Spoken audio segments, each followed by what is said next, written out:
Mage Panda adalah satu dari 21 kecamatan yang ada dalam wilayah Kabupaten Sika.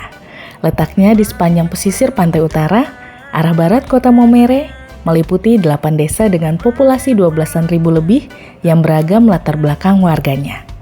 Menyebut nama Mage Panda, diantaranya dikenal sebagai lumbung padinya Kabupaten Sika.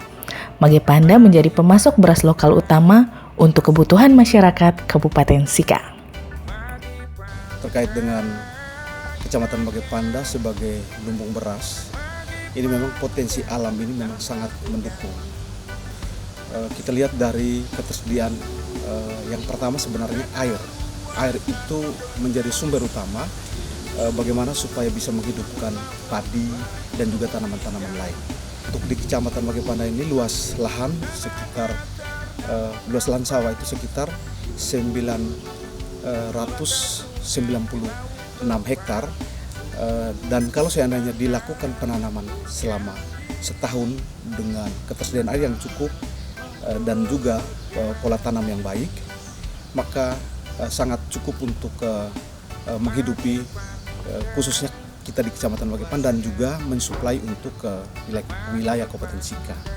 Varietas padi yang ada di Kecamatan Mage Panda yaitu varietas Ciherang, Impari, dan biofortifikasi. Keunggulannya varietas Ciherang, padi Ciherang, dia produksinya lebih tinggi dibandingkan dengan kedua varietas tersebut. Tapi untuk sekarang lebih peminatnya masih ke Ciherang.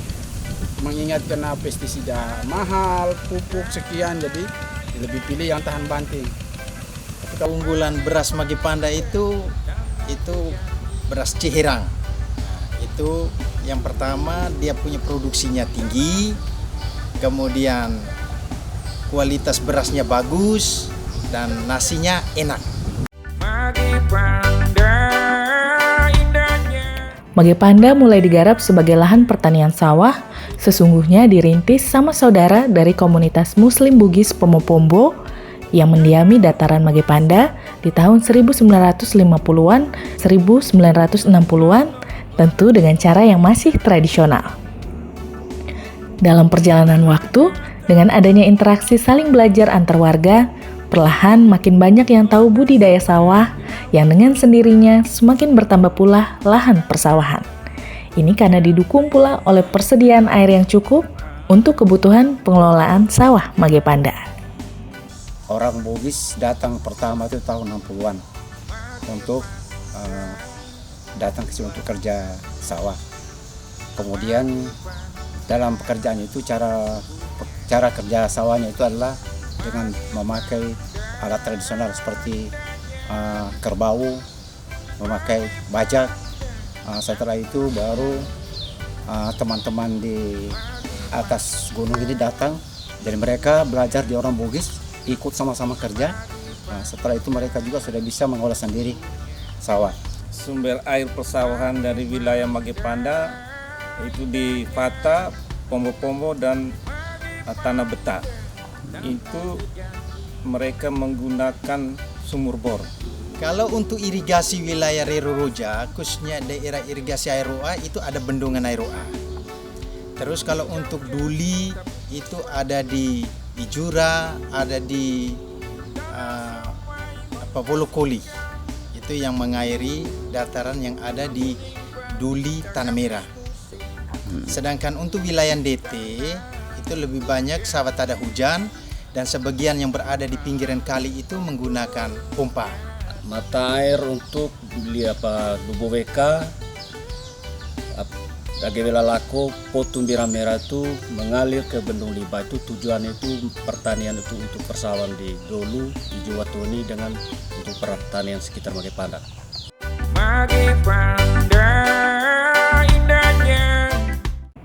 Air memang menjadi faktor penting untuk mendukung usaha pertanian sawah Mage Panda.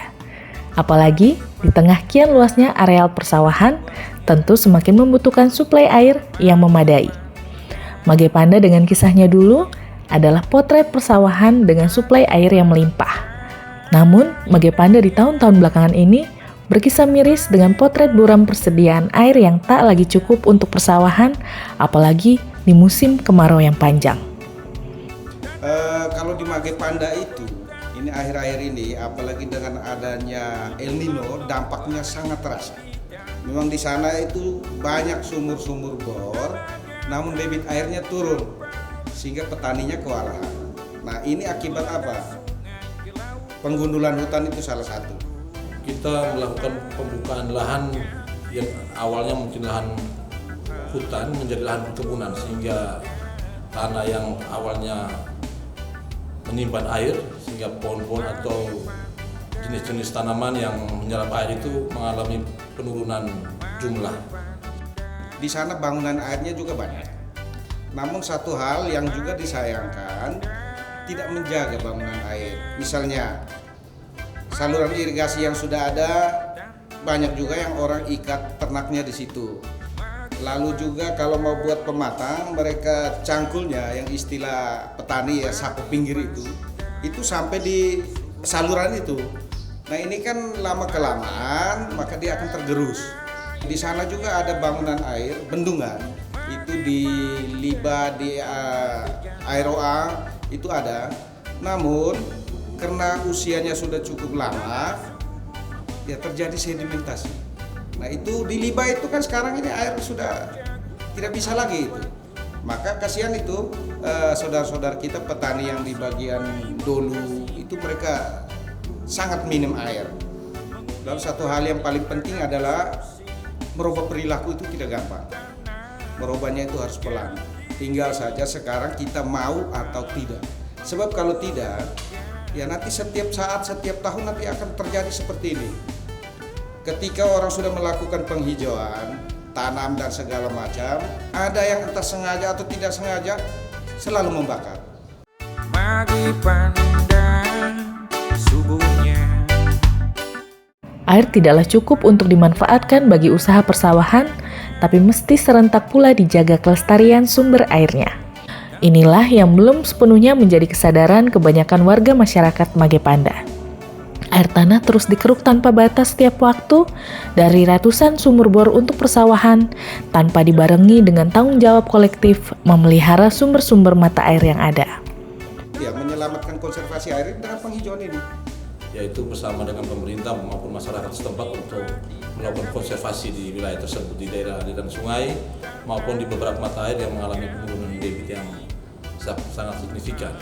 Kita ketahui bahwa di Mage Panda ini ada sekitar 29 mata air yang terdata di kami di lingkungan hidup. Rencananya akan kita tanam itu seperti endemi lokal itu seperti pohon ara, pohon sukun yang mungkin akhir-akhir ini kita melihat bahwa pembibitan pohon sukun harus kita kembali galakan untuk di endemi lokal. Begitu juga pohon beringin dan jenis-jenis pohon yang mampu untuk menampung air. Dan ini ya mohon dukungan dari semua stakeholder. Baik gereja, masjid, umat, masyarakat, ini semua. Dan harus dengan kesadaran yang penuh. Jangan kita datang melakukan penghijauan, tanam pohon dan segala macam, tetapi itu hanya semacam ya ini formalitas saja. Pelaksanaan sumur resapan di sekitar area daerah Mage Panda, di beberapa wilayah lahan pertanian masyarakat juga mungkin dilakukan pemboran sumur-sumur resapan dengan konsentrasi terhadap sumur tanah dangkal yang menyedot air di wilayah permukaan tersebut. Sumur resapan-resapan harus diperbanyak di area Mage Panda sehingga menampung air hujan yang datang ke dalam tanah. Itu langkah-langkah dalam jangka pendek maupun jangka panjang yang harus kita laksanakan bersama seluruh masyarakat khususnya di daerah Mage Panda. Mohon agar pemerintah semakin memperhatikan sumber-sumber air dan bagaimanapun juga itu menjadi tanggung jawab menyediakan sumber air.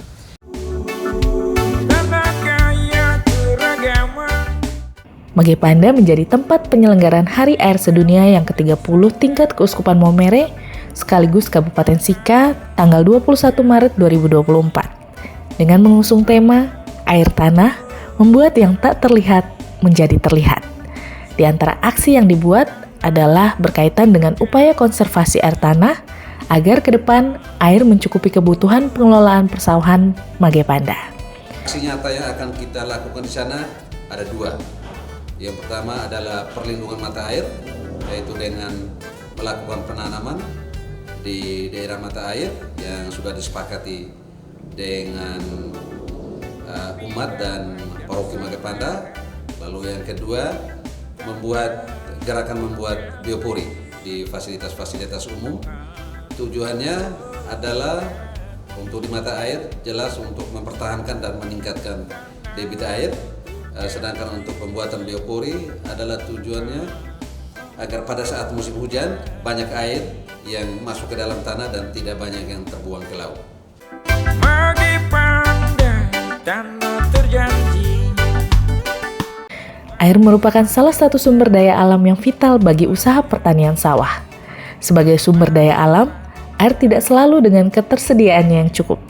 Persediaan air kerap kurang, bahkan sumbernya menjadi kering karena terlampau konsumtif dan eksploitatifnya manusia.